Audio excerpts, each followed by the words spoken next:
I see your face everywhere. When I'm going out, you'll be there. I'ma do everything for you. I don't want anyone but you. Put your arms around me, put your faith in me, put your love on me. Hello les lâches architectes, comme vous pouvez le voir aujourd'hui on se retrouve pour une vidéo qui va parler essentiellement de la désinfection et de la manière dont je procède pour désinfecter mon matériel. Donc vous pouvez voir les produits que j'utilise juste ici devant. Je vais vous expliquer du coup de quelle manière vous devez procéder, à quelle fréquence et l'importance de la désinfection évidemment. Donc d'abord, il faut que vous compreniez bien la différence entre stérilisation et désinfection. Donc quand vous allez stériliser votre matériel, c'est que vous allez neutraliser tous les micro-organismes pathogènes présents sur votre matériel. Quand vous allez désinfecter, vous allez neutraliser presque tout, donc plus de 90% des micro-organismes, mais pas tous. Dans le cas des extensions de cils, on n'est pas en contact avec du sang et donc une bonne désinfection est suffisante. Maintenant, une bonne désinfection, pour l'avoir, il faut procéder de la bonne manière. Donc il faut utiliser les bons produits, laisser tremper le bon nombre de minutes et surtout prendre le temps de bien dégraisser son matériel. Donc je vais vous expliquer étape par étape comment je procède. En tout premier lieu, vous devez retenir que ce qui peut être désinfecté, c'est tout ce qui est non poreux. Donc qu'est-ce que j'appelle non poreux? Ce sont les plastiques et les métaux. Donc j'ai pris devant moi pour vous montrer mes pinces et la brosse, donc ce sera essentiellement ceci que vous allez désinfecter. Le reste en général c'est jetable, donc par exemple les lip brush forcément que vous n'allez pas désinfecter, vous jetez après chaque utilisation. Donc uniquement ce qui est non poreux, plastique et métaux. La première étape pour désinfecter, vous allez devoir utiliser quelque chose de dégraissant. Donc moi par exemple, j'utilise des petites lingettes à 70 degrés, je pense, d'alcool. Oui c'est ça, 70 degrés. Et donc ça va me servir à dégraisser d'abord mes pinces avant de les laisser tremper dans le barbicide. Donc des petites lingettes à usage unique, forcément vous ne réutilisez pas, vous allez voir que ça sèche extrêmement vite. Je passe sur mes pinces comme ceci, vraiment bien partout, surtout au niveau des pointes parce que c'est ça qui est en contact avec les yeux de votre cliente. Mais on passe quand même sur toute la pince pour bien dégraisser. Pourquoi il faut dégraisser? En fait, si vous ne dégraissez pas votre matériel avant de le laisser tremper dans la solution désinfectante, le gras va former un film barrière. Et donc, en réalité, c'est comme si vous ne laissiez pas tremper. Si vous voulez, toutes les bactéries vont rester dans le film gras et ne vont pas s'en aller en contact avec le désinfectant. Donc, bien prendre le temps de bien dégraisser, comme ceci, vos pinces.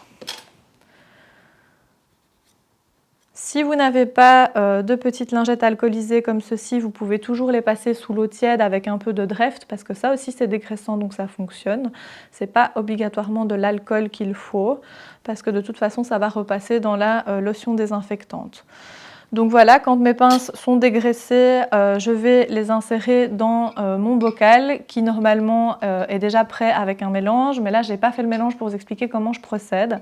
Donc en fait vous avez le désinfectant barbicide ou autre. Le principal c'est que ce soit virucide, fongicide et bactéricide, ces trois caractéristiques là. Le barbicide a ces trois caractéristiques, donc c'est pour ça que c'est le désinfectant que j'utilise et en fait c'est un concentré que vous devez diluer avec de l'eau. Donc les proportions sont toujours indiquées sur votre flacon parce que ça diffère d'une version à l'autre et d'un désinfectant à l'autre. Par exemple ici quand je regarde les proportions de mon désinfectant, ils disent donc que c'est à diluer avec de l'eau du robinet dans un rapport de 1,20. Donc ça veut dire que quand vous mettez par exemple un capuchon de barbicide, vous pouvez mettre 20 capuchons d'eau et donc votre mélange vous le faites dans un bocal fermé. C'est essentiel que votre bocal soit fermé parce que si vous laissez ça dans un bocal ouvert, eh bien la solution va s'évaporer et n'aura plus les mêmes bénéfices et donc ça ne va plus désinfecter de la manière dont vous le souhaitez. Donc en fait, vous avez des bocaux qui sont spécialement conçus à cet effet avec une petite passoire comme vous pouvez voir ici qu'on peut insérer du coup dans la lotion et c'est super facile de venir récupérer les pinces. Donc moi ce que je fais c'est que je dépose mes pinces comme ceci avec ma petite brosse une fois qu'elle est dégraissée également. Je laisse tremper dans ma lotion et c'est essentiel que ça trempe minimum 10 minutes. 10 minutes c'est suffisant, ça n'est pas nécessaire de laisser tremper plus longtemps, mais par contre il faut vraiment un minimum de 10 minutes pour que ce soit efficace. Ce qui est super important aussi au niveau de votre désinfectant, c'est de le changer assez régulièrement. Donc par exemple, ici sur le flacon, il demande de changer le mélange au moins 2 fois par semaine quand vous utilisez le désinfectant de manière régulière. Maintenant, moi j'ai tendance à le changer même chaque jour pour être sûr qu'il soit toujours aussi efficace. Ça, c'est à vous de voir comment vous voulez vous procéder. Moi, je vous conseille de changer tous les jours. Donc, vous pouvez laisser tremper plusieurs fois votre matériel dans la même solution, mais par contre, il faudra penser à renouveler régulièrement votre solution désinfectante. Quand votre matériel a trempé les 10 minutes qu'il faut pour être parfaitement désinfecté, vous le récupérez et c'est toujours bien de le passer sous l'eau claire pour la simple et bonne raison que si votre cliente a les yeux qui pleurent par exemple et qu'il reste un peu de désinfectant sur vos pinces, il ne faudrait pas que ce désinfectant atterrisse dans l'œil de votre cliente parce qu'évidemment ce n'est pas conçu pour être appliqué au niveau des yeux. Donc bien rincer à l'eau claire, vous essuyez ça dans un Kleenex propre ou dans un essuie qui est parfaitement propre, sinon votre désinfection ne sert à rien et puis vous pouvez les réutiliser pour la cliente suivante. Pourquoi je conseille d'utiliser le barbicide? Parce que ce désinfectant, je suis sûre à 100% qu'il est efficace contre la Covid-19.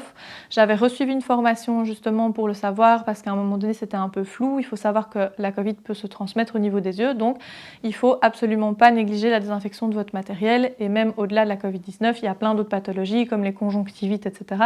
qui peuvent être transmises d'une cliente à l'autre. Donc ce n'est pas une étape à négliger et vous verrez qu'une fois que vous prenez le pli d'utiliser ce matériel de cette manière, c'est assez rapide, ça n'est pas hyper fastidieux et donc c'est vraiment facile à mettre en place et on peut désinfecter facilement son matériel entre chacune des clientes parce que 10 minutes, c'est pas très long. Le temps de faire votre nettoyage des cils, d'installer votre cliente, de lui mettre les patchs, les 10 minutes en fait sont rapidement passées.